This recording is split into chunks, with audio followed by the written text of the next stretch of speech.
Hey everybody, Jeremy here. So today I'm going to be reviewing the NECA Toys TMNT Super Bebop and Mighty Rocksteady 2-pack.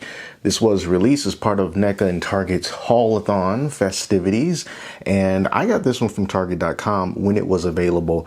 But if you weren't able to pick it up online, there is a chance that you can still find this in store at Target, and the price on this is going to be about $60. So the price has gone up. 2-packs used to be like $51. This one is $60.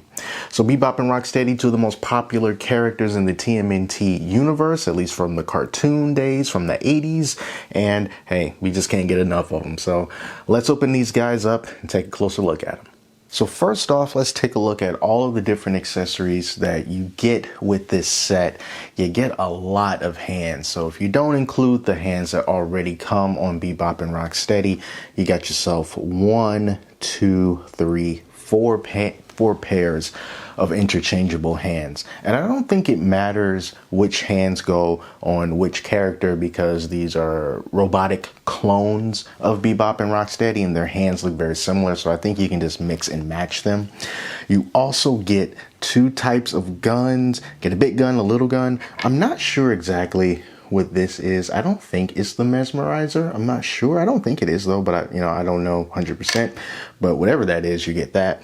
You also get a time bomb, and then this here that looks like a parking meter that's been ripped from the ground. So no shortage of accessories, and that's par for the course when it comes to these TMNT figures, and in particular Bebop and Rocksteady, just like the last set that we got. So that's everything that comes in the box. We're going to move those aside and take a look at these here characters. So I want to look at these guys at the same time because structurally I think that they are very similar. So the first thing that stood out to me, and I always like it when NECA or whoever does this with their figures, if it makes sense, there is mouth articulation on these two. Where's Bebop's mouth? There we go. So you can open up their mouths, and I like that because it just makes the figures look more expressive. I loved it when Toka and Razor had that ability, especially when you could control the different eyebrows. That was really nice. So I'm glad that they did that.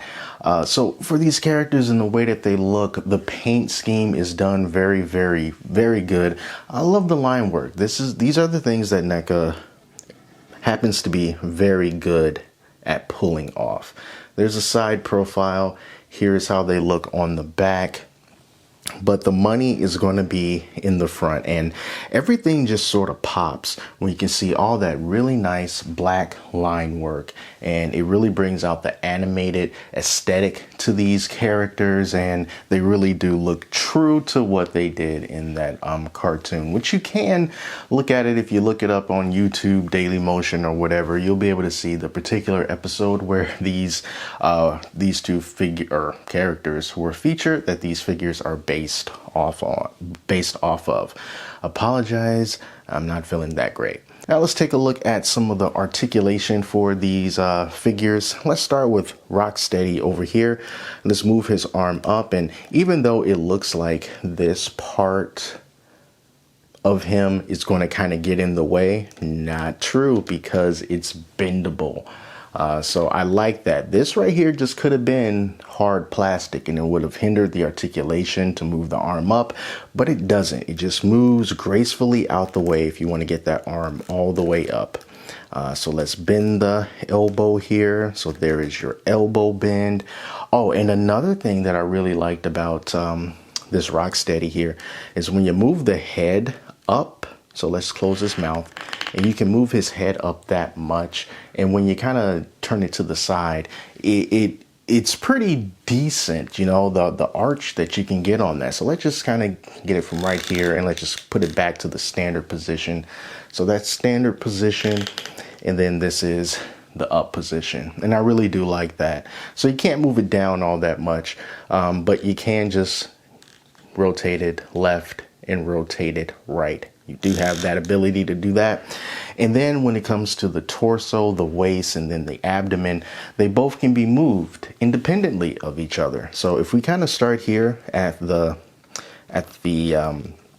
abdomen. You can see you can move that to the left and you can move that to the right. But if you wanted to do the same thing with the waist, you can. So you can move the waist independently as well. Only thing that you gotta look out for if you plan on posing this, and you're going to be judged by all of the people who come into your home and say, I'm going to look at your action figures, and if they're not posed perfectly with everything just lining up perfectly, I'm going to shame you publicly on the internet and your life will be miserable. So barring you don't have anyone like that coming into your life, if you turn it over to the side, when you do move the waist, you can see that it becomes off center, and then you can see the gap there at the waist. If that doesn't bother you, then that's not going to be an issue. It'll just add to the amount of rotation that you can do at the waist and help to add to the posability of this figure. The legs, you're not going to be doing anything crazy with the legs for Rocksteady or Bebop. You know, these are very much feet firmly planted on the ground type of characters. But, you know, here's how far you can move the leg over to the side. That's how much you can kick forward. Kicking back is never really all that good because, you know, in real life, you can't really kick your leg back all that far without bending over. And then you got yourself a decent knee bend.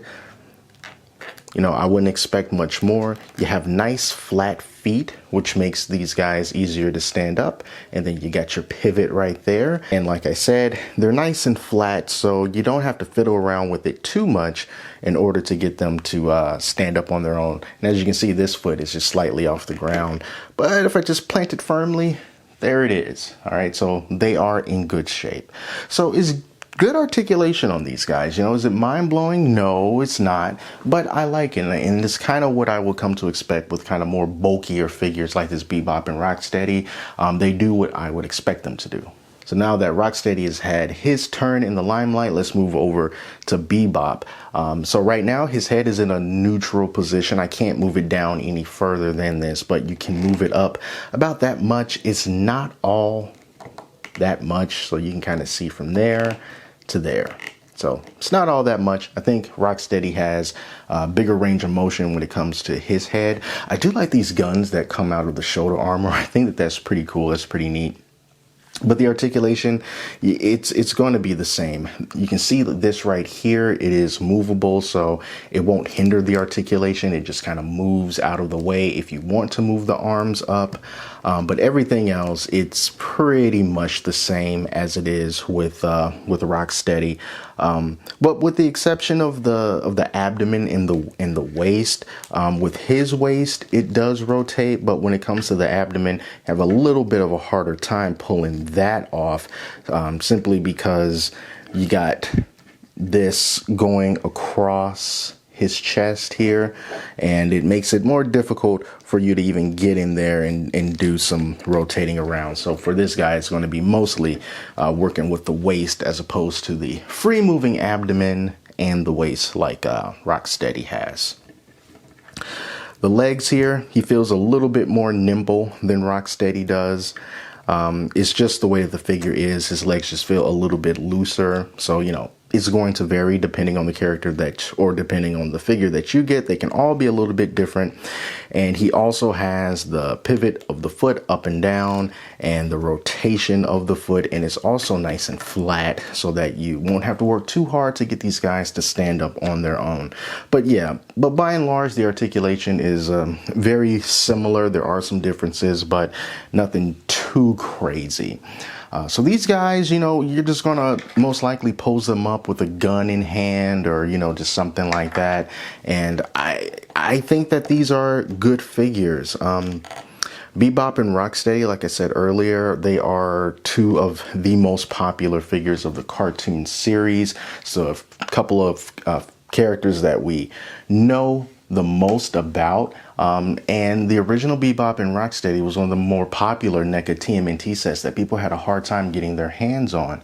So I'm glad that we've got another shot to get some different Bebop and Rocksteadys. I know they had like those pirate ones as well, but these right here, I would like these over the pirate ones, you know, because they just look so good. The paint is good on them. The line work is excellent. These are two figures that you should have in your collection. So run out to Target and see if they still got some more Haulathon stuff available so that you can pick these guys up and add them to your collection. And who knows, you know, you can put them next to Fugitoid, you know, maybe it'll work. So that's it, you guys. I want to thank you so much for watching. Stay tuned for more reviews on figures and everything else that's going on in me life. And until next time, I'm Jeremy, and I'll talk to you later.